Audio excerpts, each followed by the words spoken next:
permukaan lautnya kurang dari 0 derajat Celcius, di daerah bawah permukaan lautnya justru mempunyai suhu lebih besar dari permukaan lautnya 4 derajat Celcius.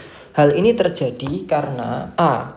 Banyak ikan yang bergerak di daerah bawah permukaan laut. B. Terdapat aliran energi dari khatulistiwa ke kutub. C. Adanya energi bumi yang mencairkan es.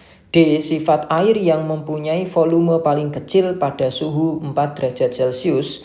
Dan E. Kadar garam pada bagian bawah lebih kecil dibandingkan bagian atas. Baik, jadi saya akan terlebih dahulu gambarkan ya diagram dari perubahan suhu air beserta nanti sifat-sifatnya untuk tahu kenapa sih di permukaan air laut itu suhunya cenderung daerah 4 derajat Celcius, sedangkan yang di bawahnya itu lebih kecil ya. Mohon maaf, jadi kenapa sih di daerah bawah permukaan lautnya itu justru mempunyai suhu yang lebih besar dibandingkan permukaan air lautnya, yaitu sekitar 4 derajat Celcius. Jadi begini sifat dari es ya. Jadi kalau misalkan air itu didinginkan terus gitu ya, maka air tersebut akan berubah menjadi es. Oke. Nah, sebelumnya ya air tersebut bersuhu 0 derajat Celcius terlebih dahulu. Nah, ini wujudnya masih air. Kemudian ketika kalornya terus dikeluarkan, maka nanti akan berubah wujud menjadi es. Ya. Nah, di sini suhunya masih 0 derajat Celcius. Nah, ini es. Nah, cenderungnya ketika sebuah benda itu suhunya berkurang atau T-nya itu mengecil gitu, maka volumenya nanti juga akan ikut mengecil. Sehingga ya massa jenisnya nanti akan membesar. Nah, itu secara normal. Ini normalnya. Ini secara normal. Nah, Tuhan ya menciptakan alam semesta ini begitu sempurna.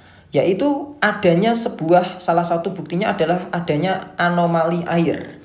Di mana dari suhu 0 derajat sampai 4 derajat Celcius ini ya di sini terjadi anomali air. Nah, bagaimana anomali air itu? Jadi ketika suhunya itu berkurang dari 4 sampai 0 itu, maka volumenya itu tidak lagi berkurang tapi malah nambah, malah memuai. Sehingga massa jenisnya nanti akan mengecil. Nah, inilah proses yang namanya anomali air.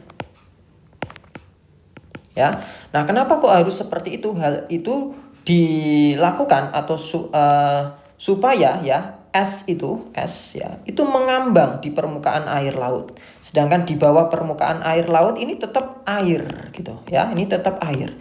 Jadi esnya itu hanya di permukaannya saja. Kenapa kok esnya di permukaan? Karena massa jenisnya kecil ya. Karena massa jenisnya mengecil. Meskipun suhunya itu turun ya, tapi ini berlaku dari 4 sampai 0 derajat saja, dan itu memang terjadinya es di sana ya. Dan itu ternyata massa jenisnya mengecil sehingga es itu akan mengapung, sedangkan yang di bawah air laut itu ya, permukaan air laut itu tetap air. Nah, kenapa kok begitu ya? Supaya ikan-ikan yang ada di bawah es itu atau di dalam air laut itu tidak mati gitu. Nah, bayangkan seandainya esnya itu ya, itu tenggelam semua, maka ikan-ikan itu akan mati gitu. Nah, itulah salah satu keunikan alam semesta ini gitu ya. Nah, jadi jawaban yang tepat ya untuk soal ini, kenapa di permukaan laut itu justru suhunya di bawah permukaan laut itu justru suhunya lebih besar dari permukaan air lautnya, yaitu 4 derajat Celcius.